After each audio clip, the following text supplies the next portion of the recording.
Has anyone ever tried to explain the nature of evil to you?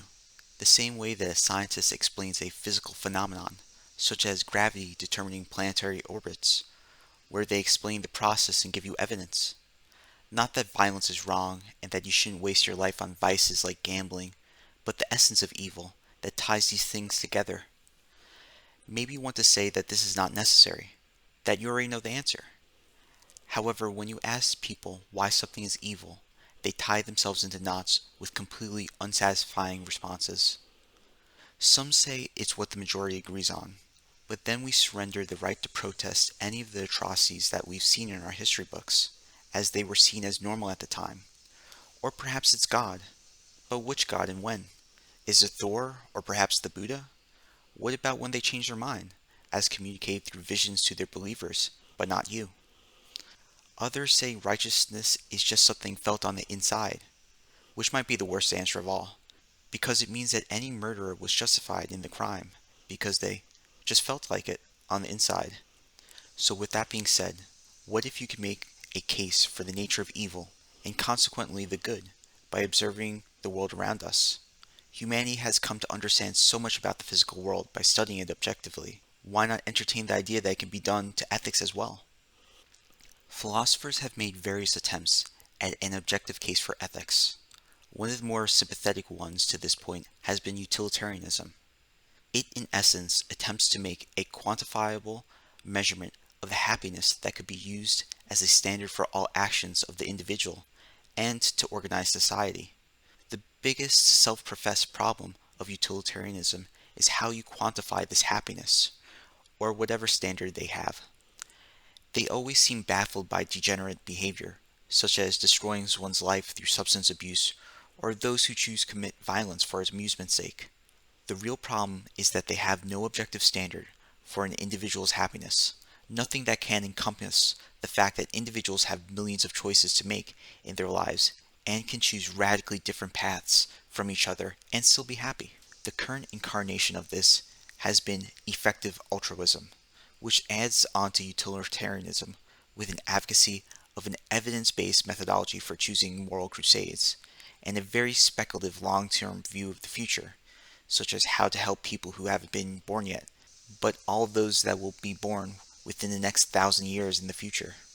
It has all the standard issues of utilitarianism, but the added complications of the desires of trillions of potential humans that will exist in the future, that consequently get averaged in to justify whatever pet project they're currently promoting. Besides utilitarianism, many people gravitate towards, for a lack of a better phrase, knowing their betters.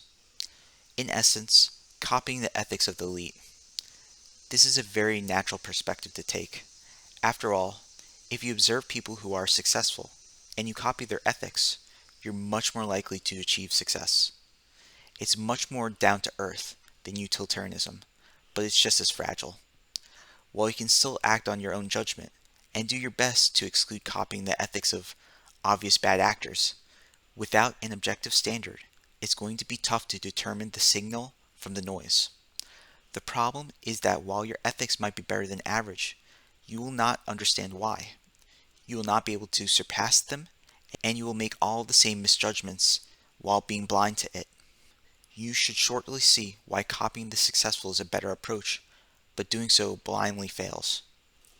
So what is the purpose of ethics and morality? The majority of people would say that it has to do with how to treat other people, like the doctor's Hippocratic oath of not causing unnecessary harm. So in this case, if you were on a desert island per se, completely alone, and trying to survive off your own efforts, then there would be no purpose in thinking about ethics and morality, correct? Go ahead and answer that honestly. If you said yes, then what morality really is for the benefit of other people, so you can't see the potential value for it for yourself, or your own survival. To be more concise, morality does not help you survive. This is not a foundation for morality. It is a recipe for self-destruction. So where can we find the foundation for morality? We can find it in the nature of life itself. When looking at simple living things, good and evil becomes much less complicated. The only thing that concerns the organism is its own survival. All instincts and adaptations are fundamentally centered around the fitness of the organism, its own survival. Life requires action, the pursuit of those values which propagate its own existence. Once it ceases to be able to pursue those values, the organism, as a living being, soon no longer will be able to exist. In contrast, a non-living thing such as a rock cannot have values. The good and evil have no meaning for it, because fundamentally, a rock's existence is not the result of self-generated action directed towards maintaining its own existence. The survival of living things is the fundamental basis for morality. Only living things can have value, so the question of whether or not something is good or not is a relationship to the survival of a particular organism. You might say this is a bit reductive, but life ceases to exist if it does not pursue the necessary values for its own survival. This is a universal truth. This is the same with human beings, as well as all other life forms. To jump back to the previous example, this is why morality is important to an individual stranded on a desert island. Morality and ethics revolve around taking actions necessary to ensure one's survival. Additionally, there is a superficial similarity to other philosophies that are detached from reality. That is Platonic realism or Kant's categorical imperatives, but only the fact that there is a logical chain of reasoning here. The difference is that we can directly observe and verify each step of the chain of reasoning, which puts living things in itself at the basis for morality, whereas others start by dismissing direct observation and claim supernatural insight from their own consciousness. In essence, they have no evidence for their premises as they have made them up. This leads to the next point of how to identify what is in reality a value for an individual, as human beings lack the same survival instincts as other organisms. In order for human beings to survive, we must pursue values like any other organism, but our means to achieve this is reason instead of instinct. We have an alternative consciousness, different from any other organism that exists on this planet. We comprehend the world conceptually. We perceive just like any other animal, but we go further. We have created language, concepts that identify classes of entities, different from each other, yet grouped by similarities. It is the method of our consciousness to abstract our perceptions and form concepts. It's not supernatural nature. It is simply the method of man's consciousness. We conceptualize based off what we observe by our direct sensory perception. Even the most abstract of concepts, whether it's DNA or love, each can be traced back to direct perception, whether this being in a lab with a microscope or with the couple's soliloquy of their mutual values. What reason allows us to do is identify what our values are and how to achieve them. This is an act of identification known as logic. It is a simple process, but it compounds with complexity and scope. Making an abstraction that certain types of food are sweet becomes the starting place for further understandings, such as that these foods have in common a nutrient that has a certain chemical property that results in the experience of sweetness. This understanding would allow you to adjust your diet to fit your taste. All of an individual's interests and choices are the result of many successive identifications. However, this leads to the question why we see so much suffering in the world. Why exactly don't we see escalating, ever higher heights of achievement in our lives? So why exactly don't we see a never-ending progression of success, continuously improving to reach ever greater achievement? In some ways, our world reflects that. Look around us and see the wonders of the world that our ancestors never had access to. Whether it is technology or living standards, we live in a wonderland. However, at the same time, we see people falling apart around us, completely destroying their lives with baffling regularity. The reason for this is that we have free will, the center point of which is our capacity to direct our attention. We can focus our attention on the world around us, identifying what is good for us and what is not, continuously improving. However, we can also go out of focus, detaching from the world around us, and let our understanding of the world decay. Whether we reason or not depends if we focus our attention to do so. If we choose not to do this, then we will inevitably see the failure to achieve any of our values, as we are not doing the necessary work to do so. However, there is something worse. After all, you can learn from experience that you must pay attention, directing your attention towards a problem in order to solve them. But there is the act of subverting your reason in itself. This is evasion, the intentional dismissal of facts. It's possible to hold a belief and ignore any evidence that would disprove it, so that nothing can be shown to a person that would correct their false belief. There are many reasons people give for doing this, but they mostly amount to ignoring facts in favor of their feelings, to escape their discomfort by disassociating with reality. Evasion subverts reason. If you selectively ignore the facts that contradict your beliefs, then you are inevitably going to make bad judgments. In fact, it's worse than that. The amount of facts that you ignore expands with time as more contradictions pop up. You will end up living in a fantasy of your own creation. The disruption of reason results in the incapacitation of the means which humans survive. Each value has its own identity that can only be discovered through reason. When we let ourselves evade the nature of those values, we become incapable of survival. If you follow my argument, the good is the values that allow a living being to survive.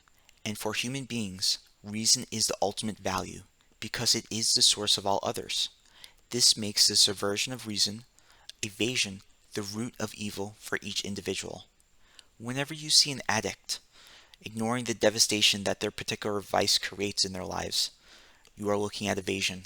When you see a hysterical conspiracy theorist disregard the sheer improbability that their favorite conspiracy theory, that 9/11 or the moon landings were a massive hoax, but never had any information leaks, you are looking at evasion.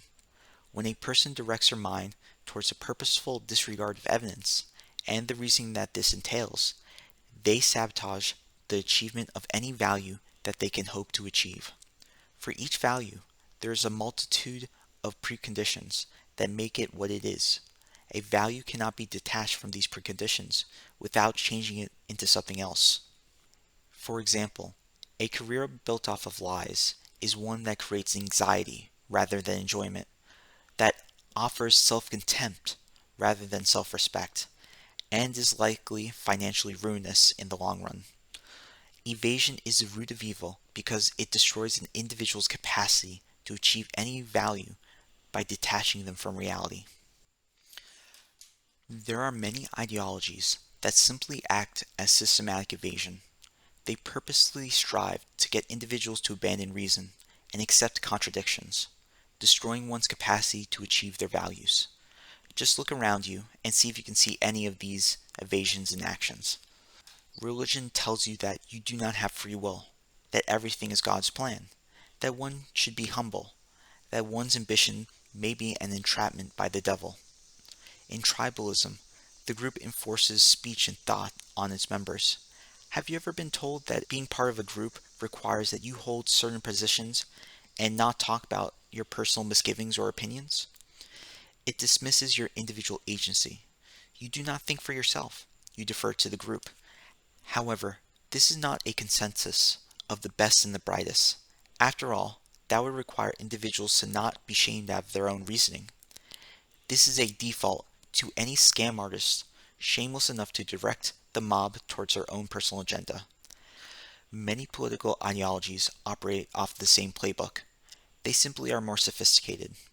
Instead of saying that you should evade your own reasoning and defer to the group, they say they have an ethnic, race, or class consciousness that supersedes any of your doubts. All of these are pre-made systems of evasion, meant to disable your reason and act on emotional impulses, whether your own or others. It all results in evasion, and the consequences are the same for the individual as well as society.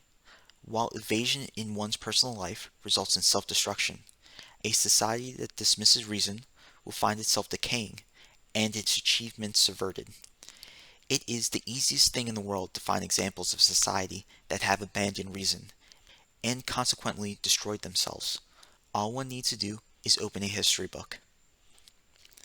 So how do you stop yourself from evading? Evasion is a maladaptive strategy for dealing with the problem of managing one's emotions.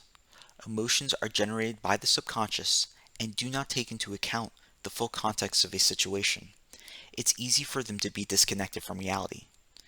Anyone has had the experience of being anxious because they believed something that was not true, only to be relieved when they learned the truth.